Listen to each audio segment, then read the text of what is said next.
Yo, what's going on, everybody? Welcome back to IGN's Wakanda Forever Spoilercast, and I really just want to jump right into things and talk about what does all of this mean for the future of the MCU. Now, of course, joining me is Tom, Alex, and Joshua. Joshua, let's start with you. What are your thoughts and theories about what we witnessed in Wakanda Forever and what it means for the future of the MCU?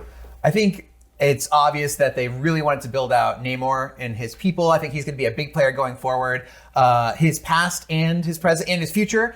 His past being that he's the first mutant. He uses the word mutant to describe himself. Can you believe it? Can you believe it? Settle. Okay.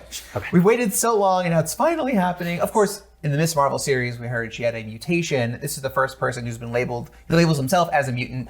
In the comics, we of course know that Namor is the first mutant. He has been a part of the X-Men, of the Avengers, of the Illuminati. So maybe if the MCU proper main universe gets its Illuminati, maybe he'll join up on that council. His people are still a secret at the end of this movie, so eventually he'll have a coming out party, and I think then he will join maybe the Avengers, maybe the X-Men. But also because he is an anti-hero and he's always out for his own best interest and the interest of his people.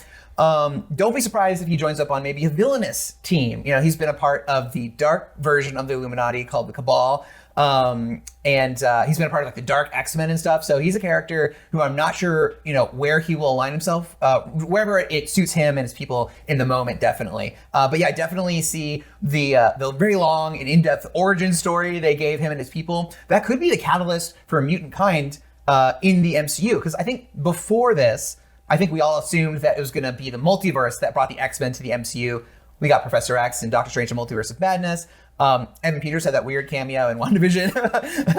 What was his character's name again? It was... Don't say it. Don't say it. Can we maybe put it on screen? No, Text? please up. And then Ryan Reynolds, of course, made that announcement video where he said he's going to do Deadpool 3 with Hugh Jackman's Wolverine. And so I think the assumption there was that the Fox X-Men universe would cross over with the MCU and those characters would come to the MCU proper.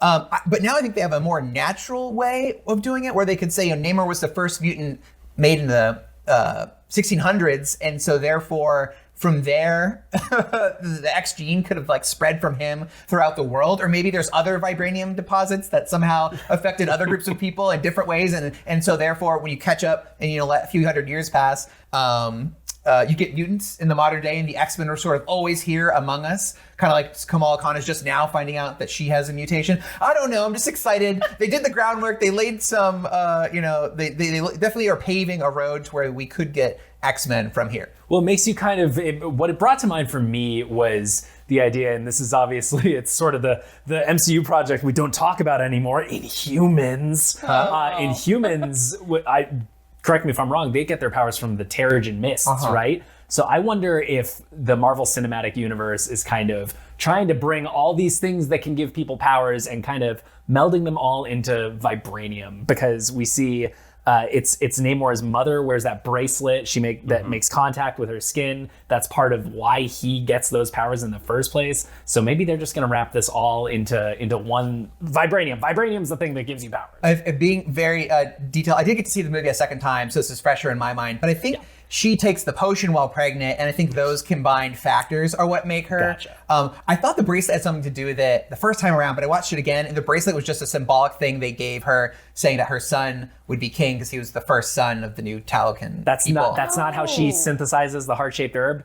Because I thought the same thing. I thought it had something to do more with the magic of it all. Did she not drink the potion? She did drink it. She did drink it. Yeah. Yeah. They say that the bracelet is there to denote him as a symbol that he will become king. But I think what Shuri is able to do, because we talked earlier about the confidence level of the heart-shaped herb, that they're synthesizing, and I thought it was a fiber from the bracelet. Right, the bracelet was made with it has the potion in it, essentially. But I don't know. She broke that down and combined it with T'Challa's DNA to synthesize, to make the synthesized herb. Yeah. They probably could have made that clearer to me. Yeah.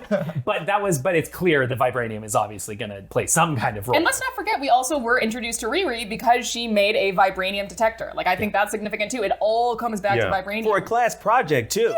I want to know who was the teacher behind that. Or was it the government? There's theories going on about this, because we know that the villain of the next Captain America movie, at least one of them, will be the leader from the Incredible Hulk movie. Everyone remembers the leader, right? Oh, that Tim Blake Nelson character with the big head. Yeah. Yeah, so the leader is out there. He is in academia. He's obviously not the nicest guy in the world.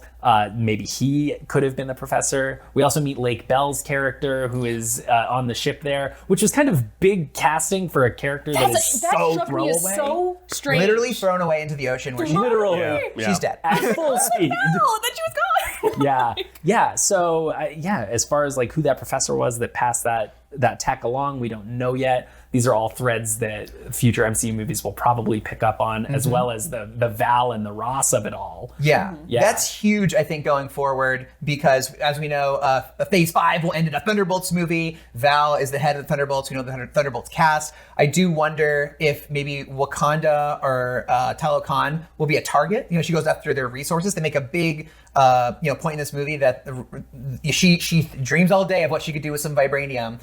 So I'd be interested to see where that goes. But that was obviously a huge pointed setup for Thunderbolts. And I think also that, Everett Ross could be the son of I'm blanking on his name. I was really curious to what you were going to say, though. Yes, you're leaving us in suspense. Yeah. Everett Ross could be the son of General Ross, like Thunderbolt. Oh! It's not canon in the comics. Why? Why did I never do But It's right there. And Harrison Ford has been kinda on cast the nose, as General Ross, and then we have Everett Ross. So who knows? There could be That's some 100% connection. going to happen. That's a really good The theory. MCU loves taking shortcuts like that. Now, as we begin to wrap things up, where do we think Wakanda Forever ranks in the MCU's Phase 4? Good question. For me, it's kind of in the middle of the pack. So movie-wise, I don't like it as much as I liked No Way Home and Shang-Chi. I liked it better than Black Widow and Eternals and Doctor Strange and the Multiverse of Madness. Talking about Disney Plus shows, WandaVision is my favorite, thing of Phase 4, so it's obviously below that. It's below like Hawkeye for me, so it's pretty solidly in the middle of the pack for me. Yeah, I would say if I had like a tier 1 in Phase 4, it has WandaVision, it has Shang-Chi in there, Spider-Man No Way Home, Loki, and then there's sort of like the tier 2, and that's where I'd put Wakanda Forever. What it did, emotionally and allowing us to grieve like Chadwick Boseman and T'Challa, I thought it was so impressive and so well done. But the movie just is a little bloated. It's got a weird third act. Can we talk about the third act real quick? Of course, yeah. It is kind of a cop-out. It's like they fight a superpowered nation from the water, in the water, with this weird like battleship thing. I loved like how it kicked off because I thought it was so cool how like the Dora Milaje rappelling off the side as the Talokan are like trying to scale the side and having this cool battle. Just don't stop to think about it. Just don't stop to think about it. And then like the Black Panther coming in, she's like dragging her claws as she's like fighting on the side of this battleship. I thought that was like so cool. But then from there, I'm like, this doesn't really make sense the longer you think about it, because like they don't. It's a suicide mission, right? Yeah. They're like, we just need to take out Namor and do whatever we can. But once they get Namor away and go fight him on land, the rest of them are just there to die. Like, and they almost do, but they're almost like comedically, very, very cartoonishly, all being backed into a corner, and it's all the named characters who, of course, can't die because they're going to be in like shows and spinoffs and And stuff. not to mention, Namor was nice enough to give them a week to prepare. Like, they could have built a defensive trap, but no, they went to the middle of the ocean. Yeah, We'll he give you a took week. We'll build a ship. He wanted to do the Voldemort thing, which is give everyone a week to bury their dead. Yeah, he was just nicer and didn't do it. It's just so weird. Anyways, but yeah, Black Panther, it's in the middle high tier for me. Yeah, I'm going to be in agreement there. It is. I do put No Way Home and Shang-Chi and Loki and WandaVision ahead of it. I think those are kind of my strongest of the phase. But then Wakanda Forever coming in. We're talking so much about what an effective emotional tribute it is to Chadwick Boseman, and it certainly is that.